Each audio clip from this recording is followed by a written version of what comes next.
ও শুন, গজল গাবো শুনেন।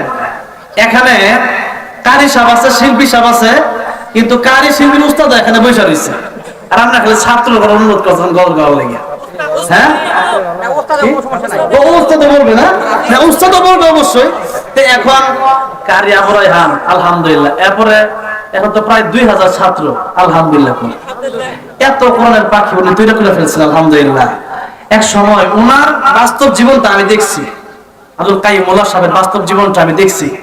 আব্দুল কাইয়ুম মোল্লা সাহেব এমন এক ঘরে থাকতেন, আমি প্রথমে গিয়ে অবাক হয়ে গেছি, কিন্তু কই থাকে, বেড়া দিয়ে পানি পড়ে, কিন্তু খাবার জ্বালাইছে বিস্পদ।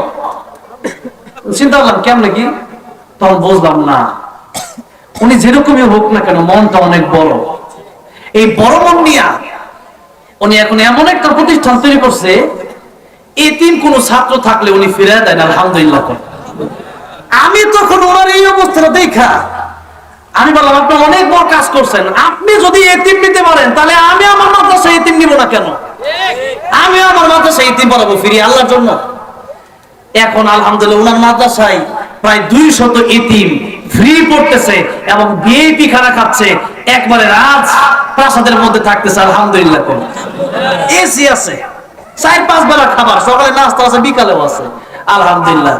তো এরকম একজন মানুষের ব্যাপারে ওনাকে অনেকেই অনেক কথা বলে, ওনার সাথে চলে কেন?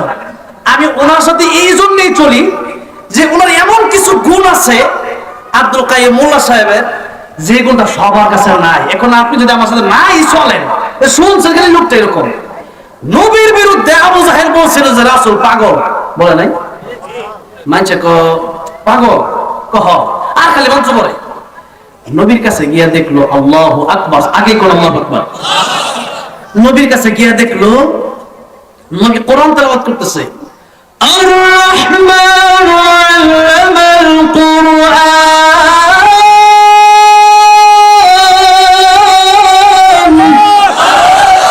খালাকাল ইনসান আল্লামাহুল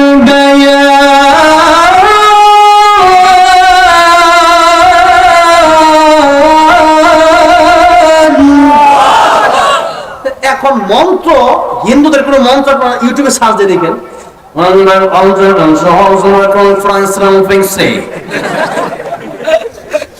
বুঝছেন কি ভাষা আমি তো জানি না। তো এদের বেদ গীতা পড়লে বা মন্ত্র পড়লে এটা কোনো ছন্দ আকারে কোনো মিল নাই। কিন্তু নবীর বলতেছে আর রহমান আল্লামাল কুরআন খালাকাল ইনসান আল্লামাহুল বায়ান আশ-শামসু ওয়াল কামারু বিহুসবান ওয়ান নাজমু ওয়াশ-শাজারু ইয়াসজুদান ওয়াস-সামাআ রাফা'আহা ওয়া ওয়াদা'আল মিজান আল্লা তাতগাউ ফিল মিজান ওয়া আকিমুল ওয়াজনা বিল কিসতি ওয়া লা তুকসিরুল মিজান। শেষে খালি কোন অক্ষর নূর, নূর শেষে কোন অক্ষর। কবিতার মতো মিল আছে না নাই?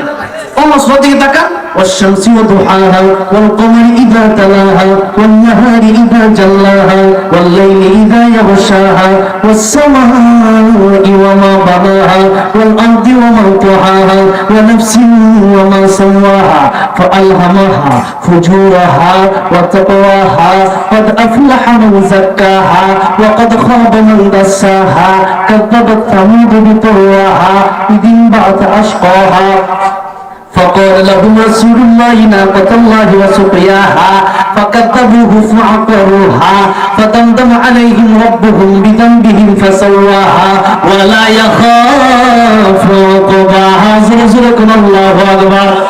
কাফির বিমানের যে মাত্র দেখলো আল্লাহর কোরআন নবী যে জায়গা থেকে পড়ে ওই জায়গা থেকে মিল আছে। ওয়াতুর ওয়া কিতাবিন মাসতুর ফি রাক্কিন মানশুর ওয়ান নাজমি ইযা হাওয়া মা দাল্লা সাহিবুকুম ওয়া মা গাওয়া ওয়া মা ইয়ানতিকু আনিল হাওয়া কুল হুয়াল্লাহু আহাদ আল্লাহুস সামাদ লাম ইয়ালিদ ওয়া লাম ইউলাদ ওয়া লাম ইয়াকুল লাহু কুফুয়ান আহাদ। আল্লাহু আকবার। قل أعوذ برب الناس ملك الناس إله الناس من شر الوسواس الخناس الذي يوسوس في صدور الناس من الجنة والناس। الله أكبر।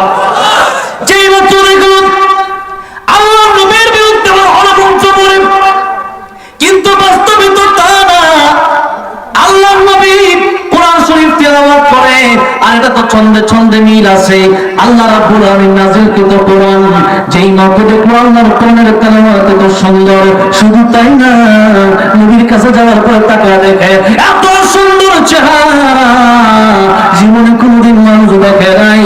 নবীর চেহারা দেখে আর নবীর কোরআন তেলাওয়াত শুনে কাছে যাওয়ার পরে যারা আগে শুনছে পাগল, মনে করেছে পাগল, এরা কাছে গিয়ে দেখে এর চাইতে উত্তম মানুষ পৃথিবীতে আর হতে পারে না, এর চাইতে সুন্দর মানুষ পৃথিবীতে আর হতে পারে না।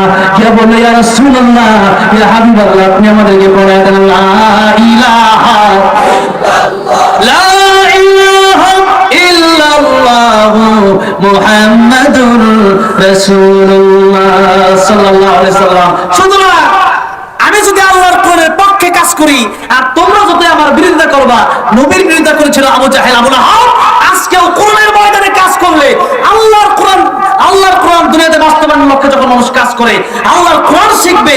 সেই জন্য একটা ছাত্রকে আমি মানুষ করার জন্য, একটা ইতিমকে আমি কষ্ট করলাম, একটা ইতিমের জন্য সেই ইতিমকে কোরআন শিখালাম। আর মানুষ যদি আমার বিরুদ্ধে অবস্থান নেয়, বলেন তো, মানুষ যদি আমাকে দইরা নিচে টানে, আল্লাহ যদি উপরে টানে, কারটা বাস্তবায়ন হবে? যেরকম কারটা বাস্তবায়ন হবে, আল্লাহটা বাস্তবায়ন হবে। সুতরাং যে কথাটা বলে শেষ করতে চাই, কাইমুল্লাহ সাহেব, আলহামদুলিল্লাহ, আব্দুল কাইমুল্লাহ সাহেব, ওনার একটা ইচ্ছা হলো যে উনি কয় হাজার,